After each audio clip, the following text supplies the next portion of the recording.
محمد وآل محمد صلوات.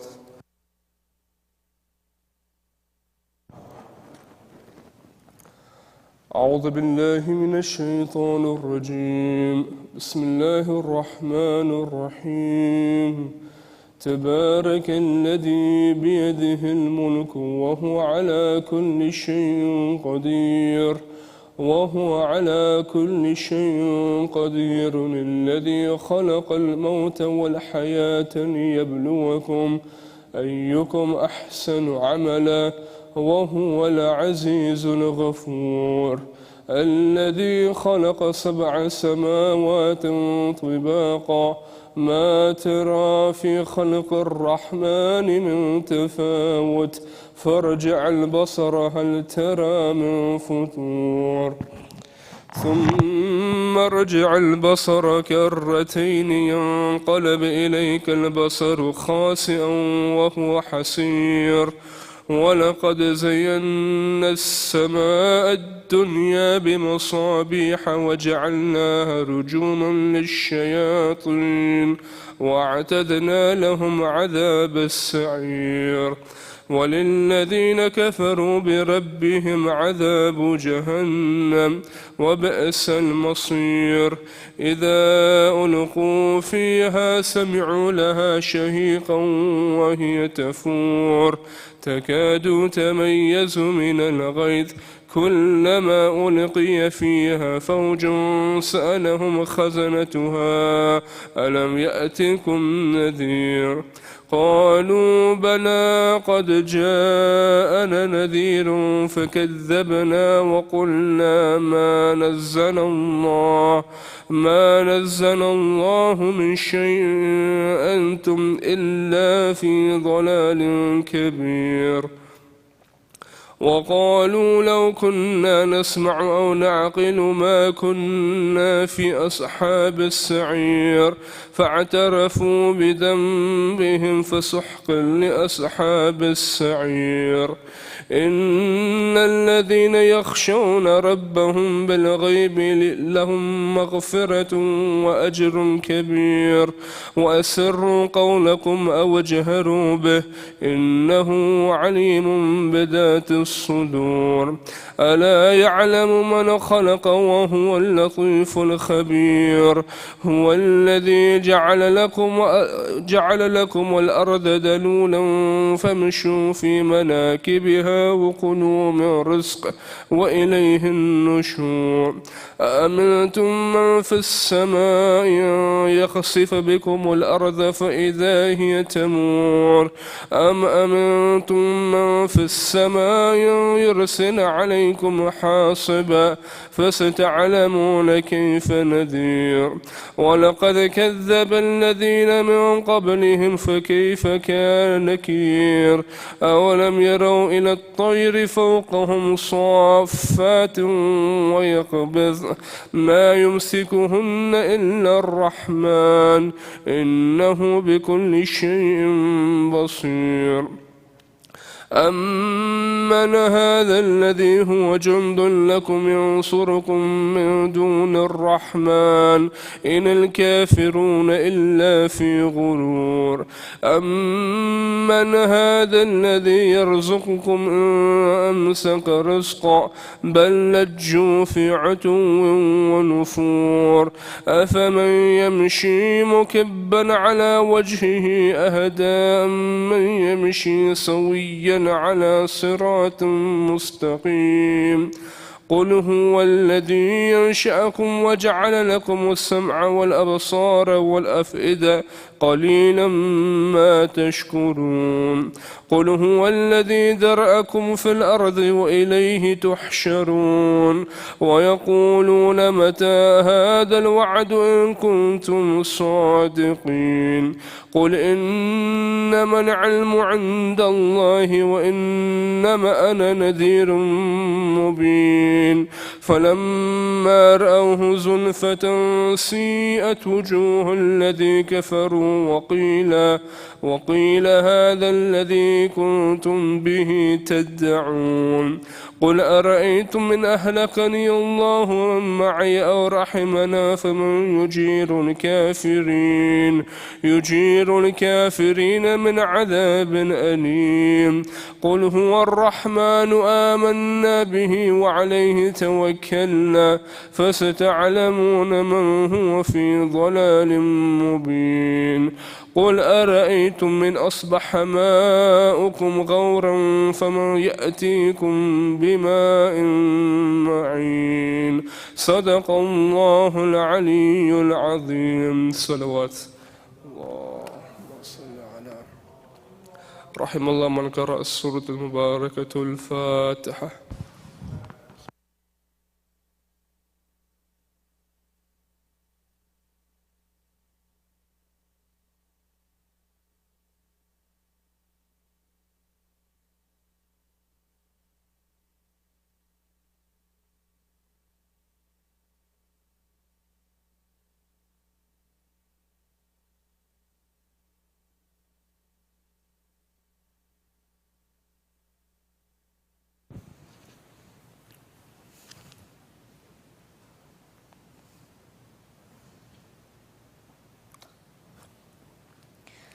بسم الله الرحمن الرحيم. اللهم إني أسألك وأتوجه إليك بنبيك نبي الرحمة محمد صلى الله عليه وآله. يا أبا القاسم يا رسول الله يا إمام الرحمة يا سيدنا ومولانا، إنا توجهنا واستشفعنا وتوسلنا بك إلى الله وقدمناك بين يدي حاجاتنا يا وجيها عند الله، اشفع لنا عند الله. يا أبا الحسن يا أمير المؤمنين يا علي بن أبي طالب يا حجة الله على خلقه يا سيدنا ومولانا، إنا توجهنا واستشفعنا وتوسلنا بك إلى الله وقدمناك بين يدي حاجاتنا يا وجيها عند الله، اشفع لنا عند الله. يا فاطمة الزهراء يا بنت محمد يا قرة عين الرسول يا سيدنا ومولانا، إنا توجهنا واستشفعنا وتوسلنا بك إلى الله وقدمناك بين يدي حاجاتنا يا وجيها عند الله، اشفع لنا عند الله. يا أبا محمد يا حسن بن علي أيها المجتبى يا ابن رسول الله يا حجة الله على خلقه يا سيدنا ومولانا، إنا توجهنا واستشفعنا وتوسلنا بك إلى الله وقدمناك بين يدي حاجاتنا يا وجيها عند الله، اشفع لنا عند الله. يا أبا عبد الله يا حسين بن علي أيها الشهيد يا ابن رسول الله يا حجة الله على خلقه يا سيدنا ومولانا، إنا توجهنا واستشفعنا وتوسلنا بك إلى الله وقدمناك بين يدي حاجاتنا يا وجيها عند الله، اشفع لنا عند الله. يا أبا الحسن يا علي بن الحسين يا زين العابدين يا ابن رسول الله يا حجة الله على خلقه يا سيدنا ومولانا، إنا توجهنا واستشفعنا وتوسلنا بك إلى الله وقدمناك بين يدي حاجاتنا يا وجيها عند الله اشفع لنا عند الله. يا أبا جعفر يا محمد بن علي أيها الباقر يا ابن رسول الله يا حجة الله على خلقه يا سيدنا ومولانا إنا توجهنا واستشفعنا وتوسلنا بك إلى الله وقدمناك بين يدي حاجاتنا يا وجيها عند الله اشفع لنا عند الله. يا أبا عبد الله يا جعفر بن محمد أيها الصادق يا ابن رسول الله يا حجة الله على خلقه يا سيدنا ومولانا إنا توجهنا واستشفعنا وتوسلنا بك إلى الله وقدمناك بين يدي حاجاتنا يا وجيها عند الله اشفع لنا عند الله. يا أبا الحسن يا موسى بن جعفر أيها القاذم يا ابن رسول الله يا حجة الله على خلقه يا سيدنا ومولانا إنا توجهنا واستشفعنا وتوسلنا بك إلى الله وقدمناك بين يدي حاجاتنا يا وجيها عند الله اشفع لنا عند الله. يا أبا الحسن يا علي بن موسى أيها الرضا يا ابن رسول الله يا حجة الله على خلقه يا سيدنا ومولانا إنا توجهنا واستشفعنا وتوسلنا بك إلى الله وقدمناك بين يدي حاجاتنا يا وجيها عند الله اشفع لنا عند الله. يا أبا جعفر يا محمد بن علي أيها التقي الجواد يا ابن رسول الله يا حجة الله على خلقه يا سيدنا ومولانا إنا توجهنا واستشفعنا وتوسلنا بك إلى الله وقدمناك بين يدي حاجاتنا يا وجيها عند الله اشفع لنا عند الله.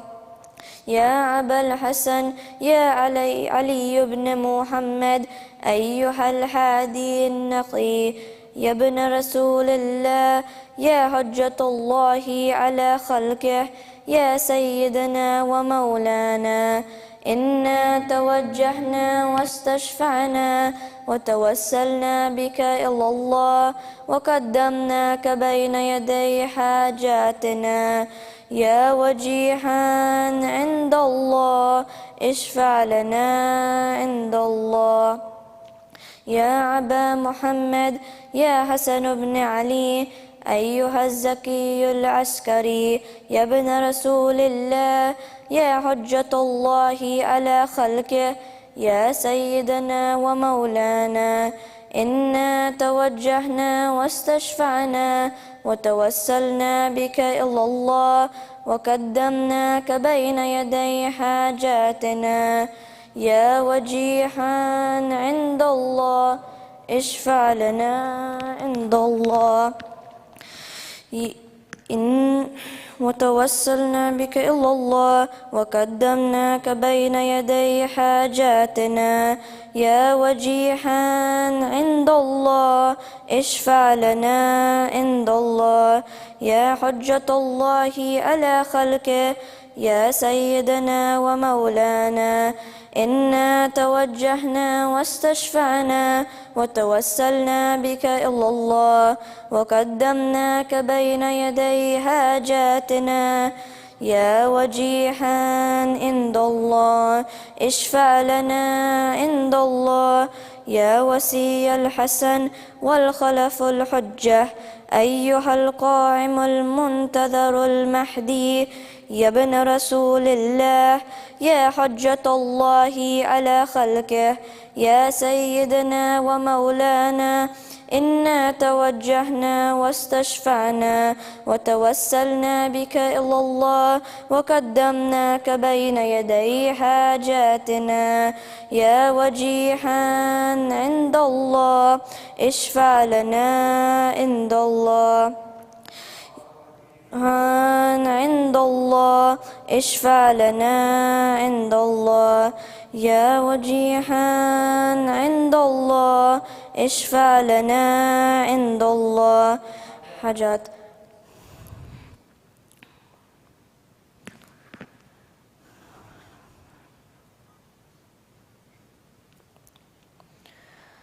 وتوسلنا بك إلى الله يا سادتي وموالي إني توجهت بكم أئمتي وعدتي ليوم فقري وحاجتي إلى الله وتوسلت بكم إلى الله واستشفعت بكم إلى الله فاشفعوا لي عند الله واستنفدوني من ذنوبي عند الله فإنكم وسيلتي إلى الله وحخ بكم وبقربكم أرجو نجاة من الله فكونوا عند الله رجاء يا سادتي يا أولياء الله صلى الله عليهم جمعين ولعن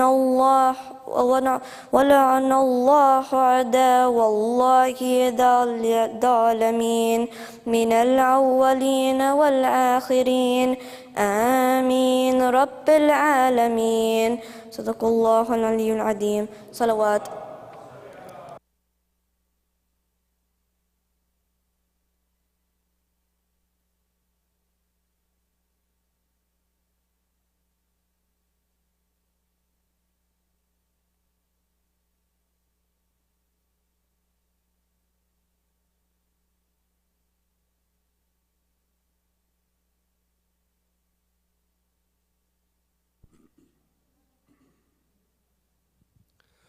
پر محمد وآل محمد صلوات.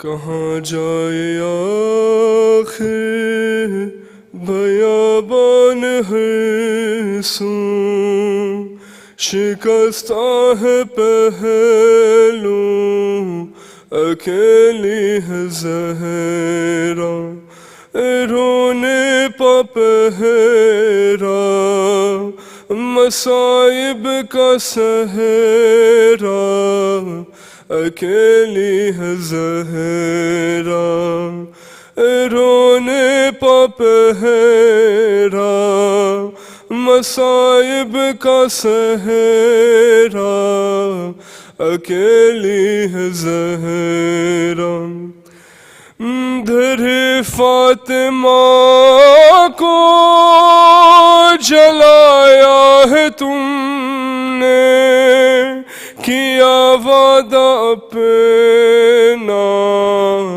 بلایا ہے تم نے در فاطمہ کو جلایا ہے تم نے کیا وعدہ اپنا بلایا ہے تم نے تماچے نہ مارو مسلمان جاؤ علی کو بلاؤ اکیلی ہے زہرا رونے پا پہرا مصائب کا سہرا اکیلی ہے زہرا شہ کربلا نے کہا رو کے ماں سے یہ مظلوم بیٹے نے مظلوم ماں سے شہ کربلا نے کہا روک ماں سے یہ مظلوم بیٹے نے مظلوم ماں سے اکیلا ہوں میں بھی اکیلی ہے زینب اکیلے ہے بابا اکیلی ہے زہرا رونے پا پہرا مصائب کا سہرا اکیلی ہے زہرا اے لخت جگر حسن بن حیدر یہ نانا کے پہلو میں سونے نہ دے گر اے لخت جگر حسن بن حیدر یہ نانا کے پہلو میں سونے نہ دے گر تم آ جانا پہلو میں سو جانا ماں کے بقی میں یہاں پر اکیلی ہے زہرا رونے پا پہرا مصائب کا سہرا اکیلی ہے زہرا سر مرگ اختر تو زہرا کا نوحہ کب آؤ گے مہدی کب آؤ گے بیٹا خدا کے لیے اب یہ پردہ ہٹا دو چلے آؤ آؤ اکیلی ہے زہرا رونے پا پہرا مصائب کا سہرا اکیلی ہے زہرا رونے پا پہرا مصائب کا سہرا اکیلی ہے زہرا پر محمد وآل محمد صلوات رحم الله من قرأ السورة المباركة الفاتحة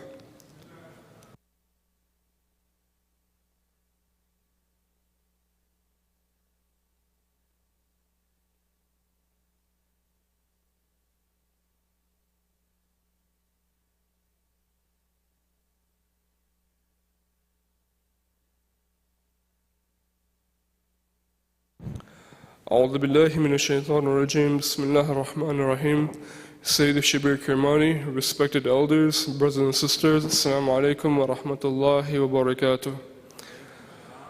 Sir Fatah is requested for the Salih Sawab of the marhumin listed on the screen and for all marhumin. Al-Fatiha.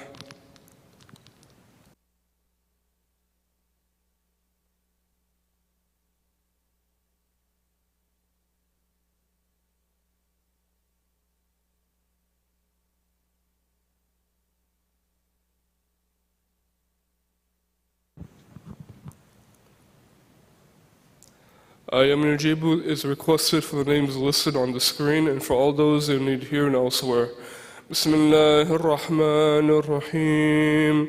أَمَّن يُجِيبُ الْمُضْطَرَّ إِذَا دَعَاهُ يَكْشِفُ السُّوءَ أَمَّن يُجِيبُ الْمُضْطَرَّ إِذَا دَعَاهُ يَكْشِفُ السُّوءَ أَمَّن يُجِيبُ الْمُضْطَرَّ إِذَا دَعَاهُ يَكْشِفُ السُّوءَ أَمَّن يُجِيبُ الْمُضْطَرَّ إِذَا دَعَاهُ يَكْشِفُ السُّوءَ أَمَّن يُجِيبُ الْمُضْطَرَّ إِذَا دَعَاهُ وَيَكْشِفُ السُّوءَ. Eid's potluck. Please join the Women's Circle for Eid's potluck on Sunday, April 21st from 11:45 a.m. to 1 p.m. While Ramadan has come to an end, the joy of breaking fast together remains in our heart. This month's Women's Circle is all about simple pleasures, gathering together, sharing stories, and enjoying delicious food. It is a chance to connect with one another and savor the company of fellow sisters. Seniors Program.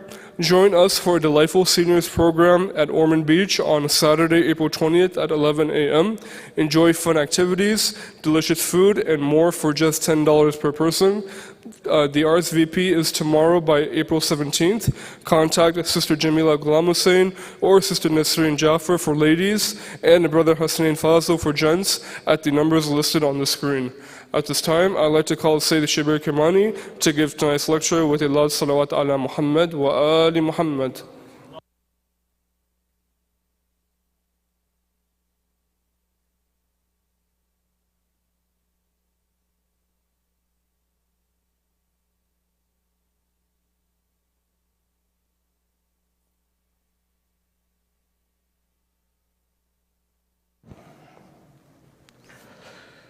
أعوذ بالله من الشيطان اللعين الرجيم بسم الله الرحمن الرحيم فوض أمري إلى الله إن الله بصير بالعباد ولا حول ولا قوة إلا بالله العلي العظيم حسبنا الله ونعم الوكيل ونعم المولى ونعم النصير والصلاة والسلام والتحية والإكرام على الرسول المسدد المصطفى الأمجد المحمود الأحمد الذي سمي في السماء بأحمد وفي الأرض بأبي القاسم محمد اللهم صل على محمد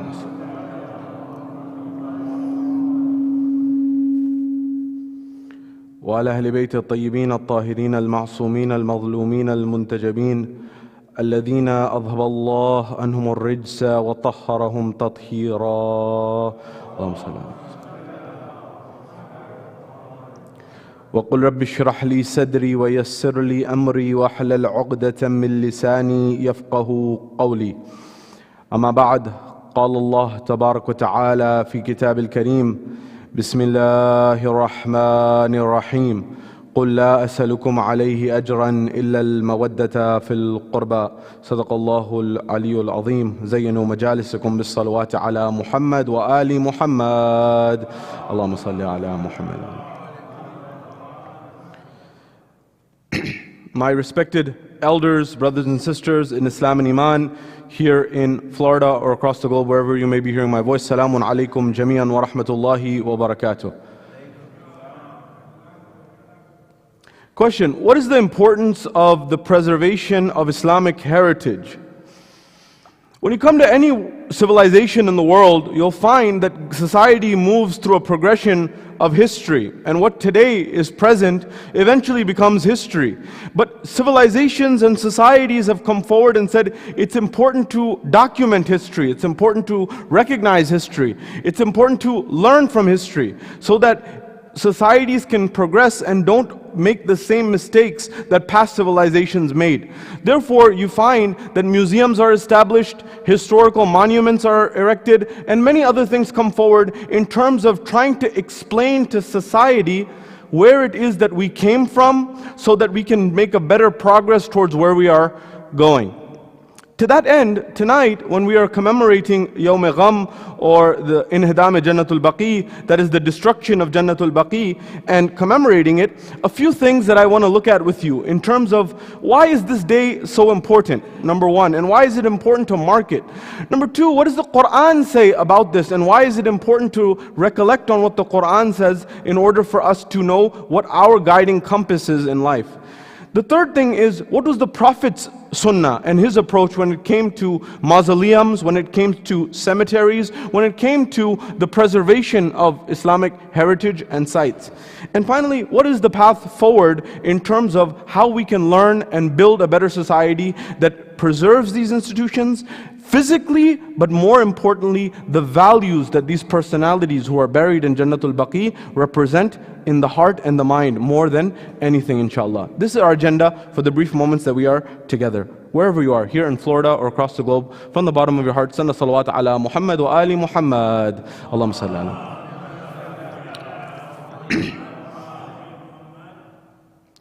At the first level, many of you will recall a few years ago the Notre Dame Cathedral in France, in Paris, was set ablaze, and the world watched in horror and saw that history was going up in flames. This was considered a monument that's part of the history, the religious, cultural history of Europe, France in particular, but Europe at large. And eventually the question came up, as they were seeing history being burnt before their eyes, eventually within 24 hours to 48 hours, pledges came in from businesses, governments, institutions to say that we pledged over $1 billion to preserve and reconstruct this cathedral. This is one era and one page and one time in history. Another era and another page and time in history is 100 years ago, where at the hands of Ali Saud, or that is the people who rose from Najd, they eventually caused destruction over the mausoleums of the sacred members of the holy household, of those revered personalities of Islam, respected by Shias and Sunnis. They brought their mausoleums to the ground. They razed it to the ground. And there has been no pledge to reconstruct it, to rebuild it, to make it what it used to be.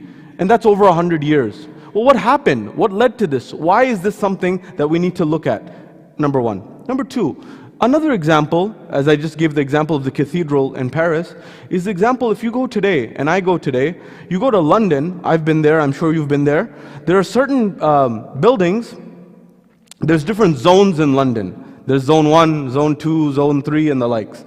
If you get into zone 1, for example, and even 2 at times, you'll find that there's, and other parts even, there are certain buildings that are called listed properties, listed buildings, listed properties. You can't move a brick without the permission of the government there.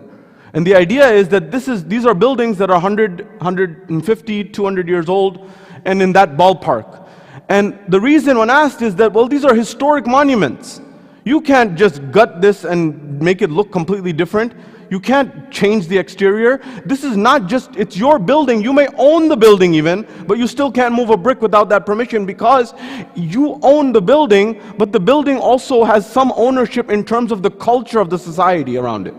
So it's not just yours. Yes, you have physical documents of paperwork, but you don't have the right to change it. You have the right to own it, but you don't have the right to change it without permission, because the idea is this represents the history of the city of London. You want a closer to home example? I was just in New York a couple of weeks ago. And so I'm going for iftar in a house that's on 5th Avenue, right across the Metropolitan Museum of Art. Over 100-year-old building or 100-year-old house. The people inside are telling me we're not allowed to move a brick without the permission of the New York City government and the municipality. So this is something that's 100 years old, 110 years old, 120 years old. What about things that are thousands of years old? Are those to be preserved or not? Why do they need to be preserved? You know, we send our kids, our society, they say that we have to teach children history, philosophy, psychology, mathematics. And eventually, you know, there's something called a field trip. You know, field trip? They say, let's go and see, for example, at the museum. Let's go and see this location where there was history, where this battle was fought, where this historical event took place, where this happened. So that people know it's not just fairy tales, there was some reality behind it. But when it comes to Islam, what happened here? Unfortunately, those monuments that represented the personalities that gave life to Islam through their actions, they were wiped out. Now the question comes, why was it that these were wiped out 100 years ago? Who was ruling that area before? And if you read history, you'll find before the Saudi government, before the Ali Saud was ruling, it was of course the Ottomans. And the Ottomans didn't find the need to destroy these mausoleums. In fact, they built them and built them up. And these were not Shia followers of Ahlul Bayt. These were, for example, Sunni Muslims. So this was a commonality amongst Muslims that emerged that was very important. Another element as to why it's so important to preserve history and the likes is that when you see those monuments and you see those personalities who are buried therein, it reminds you of how they lived. It reminds you of their life and how much they dedicated to justice. How much did they dedicate to generosity? How much did they dedicate of their lives to being good human beings, to establish justice on earth? And then what ends up happening is, when you see them, and then you see other rulers, and you think, hold on a second, these are the people that the Quran talks about, but these rulers, they aren't living like that. It starts to raise questions in your mind. And when it raises questions in your mind, the conclusions of those questions can be problematic for certain governments and certain rulers. So this may be another reason as to why they got rid of some of these signs and these heritages. You'll find throughout history, people have tried to recreate and regenerate history. They've tried to rewrite history. There's an old saying in history that history is written by the victors. The people who win, they write the history. And the reason is, if you rewrite the history and you write it the way you want it to be written, what ends up happening is it can give you tremendous power in terms of saying that justice and truth is on my side. The same thing is going on right now, right? In the Middle East, what were the narratives that were given in order for certain places to be taken over by other people? And they said a very famous slogan that a land without a people for a people without land, which was a complete lie. It was not true. But it sounded good to some people. And they said, wow, it's a catchy slogan. We should use it. And so this is what happens when you don't know history. If enough time dissipates, what ends up happening is people may say, hold on a second, it's been 100 years. This is why it's so important to commemorate Yawm Gham, which we're commemorating today, is if we stop commemorating this, eventually people will say is, oh, we didn't know that there were, for example, mausoleums that were in Jannatul Baqi. We didn't know that they were, for example, this place is a place where people used to visit, Shia and Sunni, all sorts of Muslims used to come and pay their respects here. We didn't know that this was a place that Rasulullah himself would come. What is Jannatul Baqi? Let's come to that in the third level. Jannatul Baqi is considered one of the oldest, if not the oldest, cemetery in the Muslim world. Once they moved, for example, to Medina. And it's one where Rasulullah himself, according to narrations, on Thursday night, for example, he would go and visit. Or for example, the Ahlul Bayt would go, for example, Imam Hussein alayhi salam, according to some narrations, he would go on Friday morning to visit Imam Hassan's grave, for example. And so you would find these. In fact, you will find that there are narrations that say, that are attributed to Rasulullah, that say that Rasulullah said that the one who visits me and doesn't visit my uncle Hamza, for example, who's buried there, then he's not done justice to these effect. And so people knew that these are revered personalities. Again, you'll find, for example, the likes of, it's attributed that Bibi Fatima or Lady Fatima may be buried there. There are different opinions, but one of them is that she may be buried there, for example. Other scholars say it's a secret. We don't exactly know the location, but it's probabilistic there. Probabilistically, possibly there. Number one. Number two, the likes of Imam Hassan al-Mujtaba, alayhi salam. Sallu ala Muhammad wa ala Muhammad. Allahumma salli ala Muhammad. And of course, the likes of the fourth Imam, the fifth Imam, the sixth Imam. These are Imams who, for example, went through heavy persecution. These are Imams who sought to establish knowledge in the Muslim world, for example. And you'll find other personalities, such as the uncle of the Prophet. You'll find even for example, the revered companions of the Prophet who are buried here. And so, for example, this is another reminder for us. The fourth element is, what does it have to do with us? And that is also that Islam, the Prophet, the Ahlul Bayt, show us that it's very important to visit the cemeteries. It's important to visit the cemeteries because it reminds you and myself of death, number one. Number two, it's also important for us to not forget those who came before us, who made it easy and laid the foundation for us to call ourselves Muslims. For example, you'll find that Thursday nights, it's highly recommended to visit the graves, in the graveyards, and the marhumin, for example. And these are values that we should not lose. These are values that we should not forget about. These are values that we should implement. The next level of what I want to look at is where the Quran mentions this. And you'll find that the Quran has not violated this ability for us to have mausoleums, to commemorate these personalities, and to remember these personalities. The very famous case is there of Ashabul Kahf in the Quran, as you know. Ashabul Kahf, when they were sleeping, as you know, for over 300 years, 309 years, and eventually there's a discussion in the Quran that you can read about what should we do over these personalities. And the Quran says, erect a masjidah above them, a mausoleum or a masjid, a monument above them. So if this was something not acceptable, it would be something that the Quran would condemn outright. Number one. Number two, another element that's a modern concept of how history is being rewritten before your eyes, and you may not even realize it, is in the Middle East itself. If you go to Jerusalem, and you don't even need to go to Jerusalem, you go to the market, you go to calendars in your own home, and you go online, and you type in, for example, the likes of Masjid al-Aqsa, what will you see? You'll see images that are not of Masjid al-Aqsa. It's the dome on the rock. But you are being programmed to think that is Masjid al-Aqsa, when in reality Masjid al-Aqsa is not something that's in the limelight oftentimes. So when you see something enough, you may think, oh, this is Masjid al-Aqsa, when in reality, Masjid al-Aqsa is something that you may have never seen even in pictures. It's not popular. It's not something that people know. That's why Imam Ali alayhi salam mentioned this in letter 31 of Nahjul Balagha perhaps to his son, that study the pages of history. And if you don't and I don't, what ends up happening is we become victims of history. So somebody comes and they change and they manipulate the teachings to the point that eventually they start telling us what our own deen is, what our own religion is.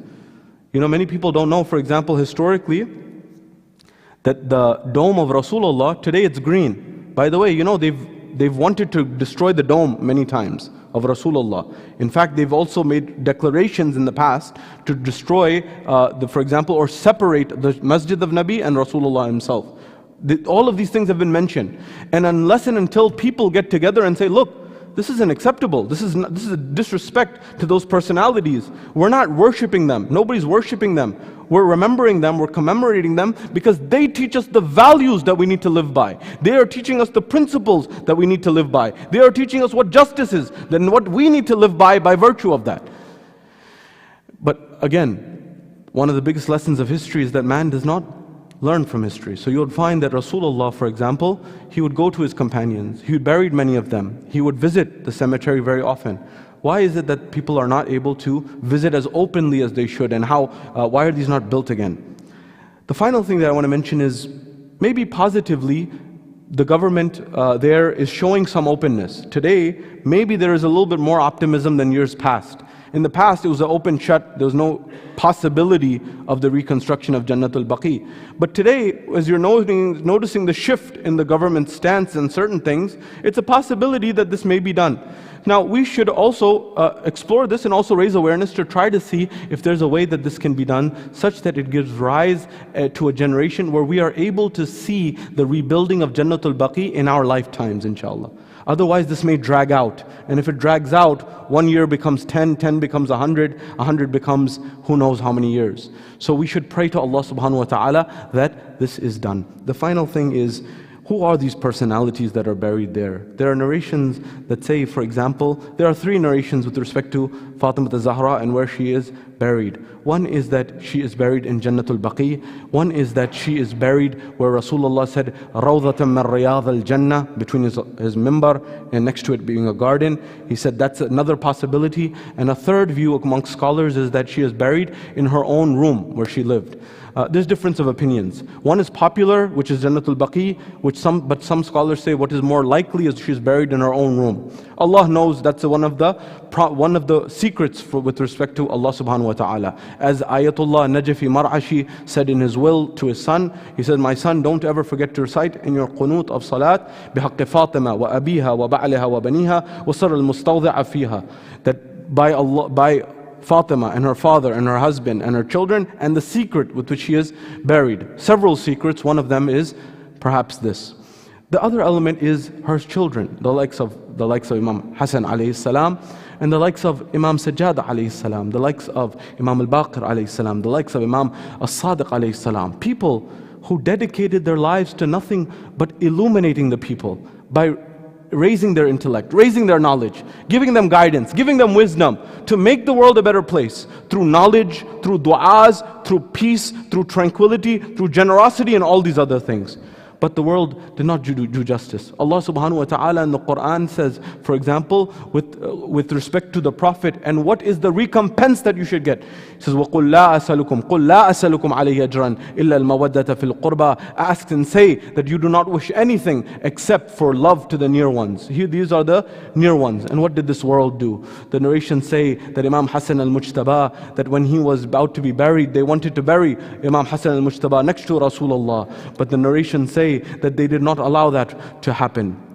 The poet says, Paikan. Paikan is arrows. The poet says, Paikan baras rahe hain taboot par Hasan ke. Paikan baras rahe hain taboot par Hasan ke. Ummat mita rahi hai asar panjatan ke. The poet is saying that arrows are falling on the janaza of Hasan ibn Ali because they shot arrows, because they did not wish that Hasan is buried next to Rasulullah. At that point, the poet continues and says, the ummah, the nation of Rasulullah, is wiping out the signs of the Ahlul Bayt, the signs of the Panjatan, the sign of Ahlul Kisa. That is, at that time they were trying to remove the signs of the Ahlul Bayt. Today there are still some who are trying to remove the signs of the Ahlul Bayt. Ajrukum ala Allah. There is the likes of Imam Sajjad, who saw the difficulties of Karbala, and he went on to Kufa, and he went on to Sham, up until the moment in time where he returned back, and he dedicated his life to the du'as of the Ahlul Bayt, to bringing the people together, to freeing the slaves, those who were oppressed and downtrodden. He is buried in Jannatul Baqi, yet there is no one to give him a shelter and a cover. If you go further, the likes of the heart, the bridge between the heart and the mind of Shiaism, Imam al-Baqir is there, the one who as an eyewitness, as a child, but still an eyewitness to Karbala, he comes back and he establishes the foundations of the University of Medina to expand it, to educate the people. He is buried there. And his son, Imam al-Sadiq, the one who is respected by all Muslims as an intellectual, as a leader of knowledge, and someone who gave to the world and cultivated tremendous students, he is buried there, and yet there is no grave to cover him. Ajrukum ala Allah. Ha magar azadaro, ye tamam aimma hain, ye Imam Sajjad hain, ye Imam Baqir hain, ye Imam al-Sadiq hain, ye Imam Hasan al-Mujtaba hain, ye Aale Muhammad hain, ये असहाब नबी भी हैं, ये सब यहाँ मौजूद हैं, मगर शायद अगर तमाम इमामों से पूछें, वो कहेंगे कि हम उनको याद करते हैं जो 3 दिन तक बेगुस्लो कफन करबला की रेत पर पड़ा रहा। हुसैन शहीद, इमाम सज्जाद के दिल से पूछिए, इमाम बाकर के दिल से पूछिए कि उनके दिल पे क्या गुजर गई जब इमाम सज्जाद ने देखा कि उनके बाबा का लाशा घोड़ों की टापों के नीचे रौंद दिया गया। अला लानतुल्लाहि अलल कौमिल ज़ालिमीन व सयअलमु अल्लज़ीना ज़लमू अय्य मुनक़लिबिन यनक़लिबून इन्ना लिल्लाहि व इन्ना इलैहि राजिऊन। सल्लल्लाहु अलैका या रसूलल्लाह, सल्लल्लाहु अलैका या अमीरल मुमिनीन, सल्लल्लाहु अलैकी या फ़ातिमत अज़-ज़हरा सय्यदत निसाइल आलमीन, सल्लल्लाहु अलैका या हसन अल-मुज्तबा, अस्सलामु अलल हुसैन व अला अली इब्न अल-हुसैन व अला औलादिल हुसैन व अला अस्हाबिल Hussain. Ya Allah, accept this ibadah. Ya Allah, allow us to become closer to the Quran and the Ahlul Bayt. Ya Allah, allow us to learn from the personalities who are buried in Jannatul Baqi, from their life, their lessons, their compassion. Ya Allah, allow us to see a day where Jannatul Baqi is re-established and renovated and restructured and recreated. And Ya Allah, hasten the reappearance of Imam Sahib al-Asr Zaman and allow us to be amongst his companions when he returns.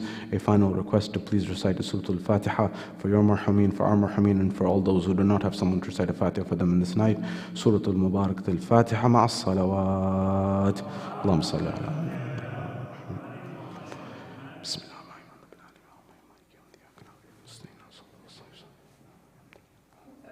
Matim Hussein, Ya Hussein, Ya Hussein, Ya Hussein.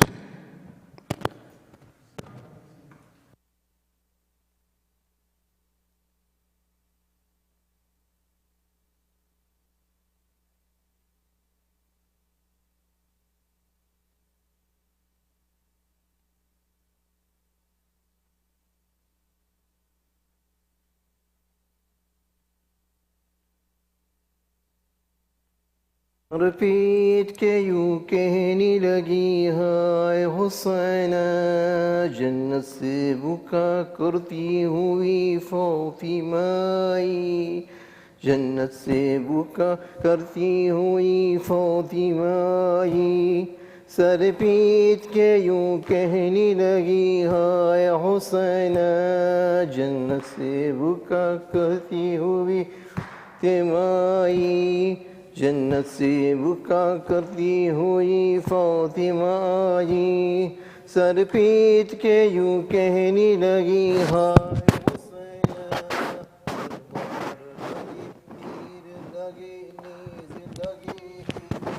تلوار لگے تیر لگے نیز لگے ہیں نہ غسل ہے نہ کفن ہے نہ کفان حسین جنت سے بکا کرتی ہوئی فاطمہ جنت سے بکا کرتی ہوئی فاطمہ سر پیٹ کے یوں کہنے لگی ہائے حسین جنت سے میں سر ننگی نکل آئی ہوں واری جنت سے میں سر ننگی نکل آئی ہوں واری کیا حال تیرا لوح میں غلطان حسین جنت سے بکا کرتی ہوئی فاطمہ جنت سے بکا کرتی ہوئی فاطمہ سر پیٹ کے یوں کہنے لگی ہائے حسین اے تیری بڑی جسم میں لاچار ہوں بیٹا اے تیری بڑی جسم میں لاچار ہوں بیٹا سینے سے لگانے کی ہے ارمان حسین جنت سے بکا کرتی ہوئی فاطمہ جنت سے بکا کرتی ہوئی فاطمہ سر پیٹ کے یوں کہنے لگی ہائے حسین پالا تھا تجھے دودھ پیلا پیس کے چکی پالا تھا تجھے دودھ پیلا پیس کے چکی پیاسا لب دریا ہوا ویران حسین جنت سے بکا کرتی ہوئی فاطمہ جنت سے بکا کرتی ہوئی فاطمہ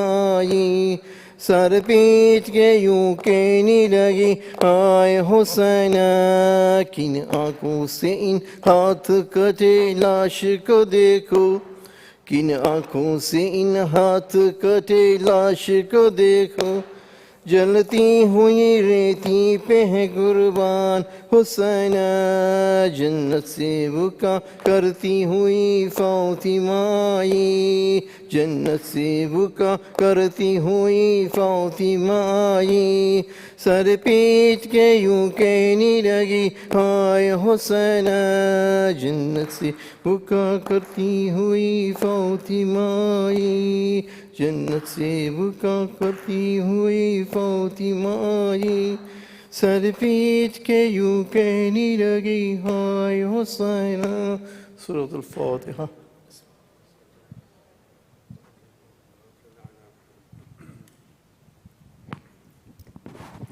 اللهم صل على محمد وآل محمد وعجل فرجهم والعن أعداءهم السلام عليك يا رسول الله السلام عليك يا حبيب الله السلام عليك يا خديجة الكبرى أم المؤمنين عليها السلام السلام عليك يا علي بن أبي طالب السلام عليك يا فاطمة الزهراء سيدة نساء العالمين السلام عليك يا حسن مجتبى عليه السلام السلام عليك يا أبا عبد الله الحسين وعلى أولاد الحسين وعلى أصحاب الحسين السلام عليك يا أبا الفضل العباس بن أمير المؤمنين واختك زينب وبنتك رقية جميعا رحمة الله وبركاته السلام عليك يا أمة المسلمين زين العابدين السلام عليك يا محمد باكر وجعفر الصادق وموسى القاسم الباب الحوائج السلام عليك يا غريب الغرباء سلطان أبا الحسن علي بن موسى الرضا كن شفيعنا شفيع والدينا في يوم الجزاء ورفقنا الله لزيارتك يا مولاي السلام عليك يا أختك المعصومة ورحمة الله وبركاته السلام عليك يا همام التقي السلام عليك يا علي النكي السلام عليك يا حضرة العسكري عليه السلام السلام عليك يا حجة الله في أرضي السلام عليك يا بقية الله في أرضي السلام عليك يا صاحب الأرض والزمان الأمان الأمان الأمان. السلام عليك يا شريك القرآن. السلام عليك يا كعبة الإيمان. السلام عليك يا إمامنا وإمام الإنس والجان. عجل الله تعالى فرجك وسهل الله تعالى مخرجك ورزقنا الله شفاعة في الدنيا والآخرة وجعلنا من أنصار وأوانك وشيتنا ومحبيك. السلام عليك يا أهل بيت النبوة ومعدن الرسالة جميعا ورحمة الله وبركاته. اللهم كل وليك الحجة ابن الحسن صلواتك عليه وعلى آبائه في هذه الساعة وفي كل ساعة وليا وحافظا وقائدا وناصرا ودليلا وعينا حتى تسكنه أرضك توعا وتمتعه فيها طويلا.